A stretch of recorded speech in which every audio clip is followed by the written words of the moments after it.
दा बेयाव हाग्रा महिलारिया 15 बोसोर शिफ्ट जालायनाय मानसिया आरो जे बिदि स्टेटमेन्ट होना लाबावबाय बिराद लासिंसिं आरो दा बेखौ नायोब्ला आङो नुगोन चन्दन ब्रह्मआ जे मोनसे बाथ्रा बुंबाय थादों जे हाग्रा महिलारिनि बेसेन गैयै माखासे राव बुंनायनि थाखायनो बिपिएफ दोलोआ दिनै दंस जानो नागिरबाय थादों दा बेखायनो 20 डिसेम्बरसिम प्रमद बर' सरकारा थाबाय थानो हायो नैबे फाइनान्सियेल इयारा मार्चआव जोबगोन जेन'बा 31 मार्चआव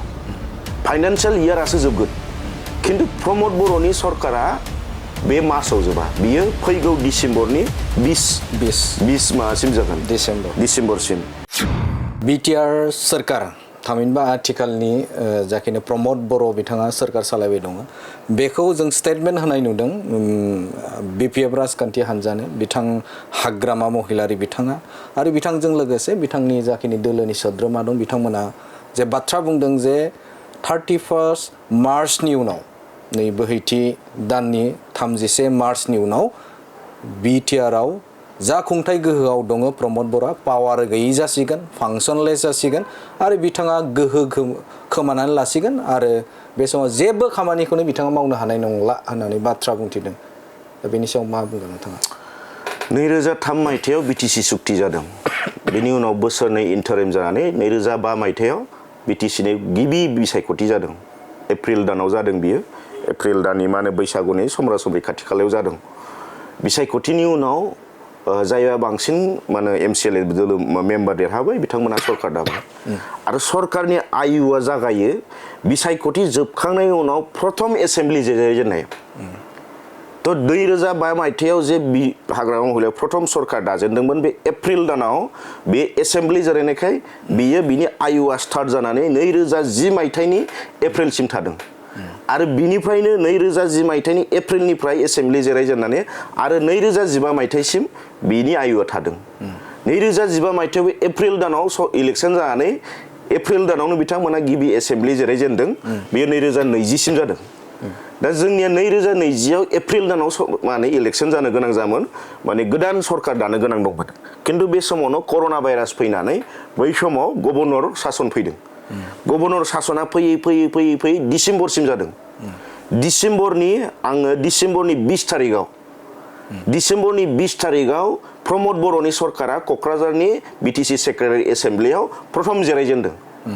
दा अब्ला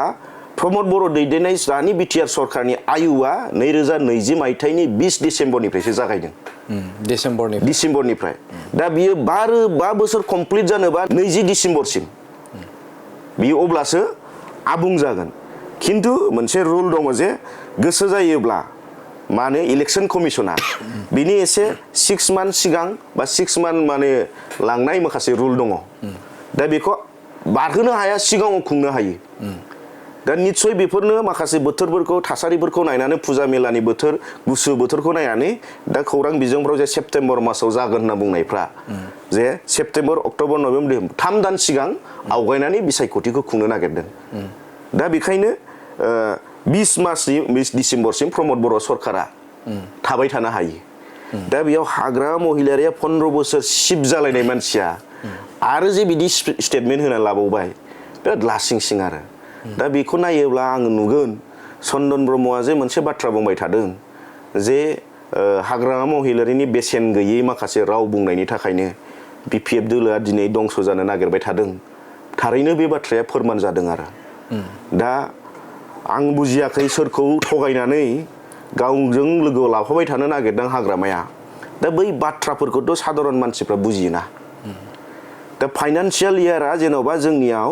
एप्रिलनिफ्राय मार्चसिम जायो नैबे फाइनान्सियेल इयारा मार्चआव जोबगोन जेन'बा 31 मार्चआव फाइनान्सियेल इयारासो जोबगोन खिन्थु प्रमद बर'नि सरकारा बे मार्चआव जोबा बियो फैगौ डिसेम्बरनि 20 मासिम जागोन डिसेम्बरसिम नोंथाङा एसे सिगाङाव निश्चय गोसोखांब्ला नुगोन इउनाइटेड स्टेट अफ आमेरिका बिनि बिसायख'थियाव दाखालि मा होनो जोंहा सिगांनि माबाया प्रेसिडेन्टआ मा होनोमोन बियो जोंहा डनाल्ड ट्राम्पआ दा फैबाय बिनि सिगांनि जे प्रेसिडेन्टआ मा होनो बिथांमोननि प्रेसिडेन्टनि जे इलेक्सना जानानै थांबाय डनाल्ड ट्राम्पआ देरहाबाय नाथाय अब्लाबो बिथांमोना डनाल्ड ट्राम्पआ देरहाखांनाय इलेक्शननि रिजाल्ट डिक्लेयार बेसेबांबा उनावसो बियो मा होनो प्रेसिडेन्टनि अटटेकिं लादों डेट मिन्स मा डनाल्ड ट्राम्पनि सिगांनि जे प्रेसिडेन्ट दंमोन बिनि टाइमा जोबथ'वाखैमोन इलेक्शना सिगाङाव आवगायनायानो जादों किन्तु टाइम जाथ'यैनि थाखाय डनाल्ड ट्राम्पआ देरहानानैब्लाबो प्रेसिडेन्ट जाथ'नो बियो अटटेकिं लानो मोनाखै पावाराव जिरायथ'नो मोनाखैमोन बिथांनि सिगाङानो सालायथ'बाय जे दिन सफैबाय अब्लासो बिथाङा अटटेकिं लादों दा जोंनाबो खोथाथे खोथा उदाहरन हिसाबै लाबाय आङो सेप्तेम्बराव इलेक्शना जाबाय खोथाथे खोथा आङो हमना लाबाय इउपिपिएलनि सरकारा थायाखैलायनो अब्लाबो किन्तु दाबि दैखांनो हायो जे प्रमद बर' बिथाङा डिसेम्बरनि 20 डिसेम्बरसिम बिथाङा सरकाराव जिरायबाय थानो हागोन थाबाय थानो हागोन मानोना बिथाङा बै समसिम सालायनो अधिकार दं बेहा दा बेखौ गासैखौबो हाग्रा महिलाया निजा मिथिजोबगौ आंनि बुजिनायाव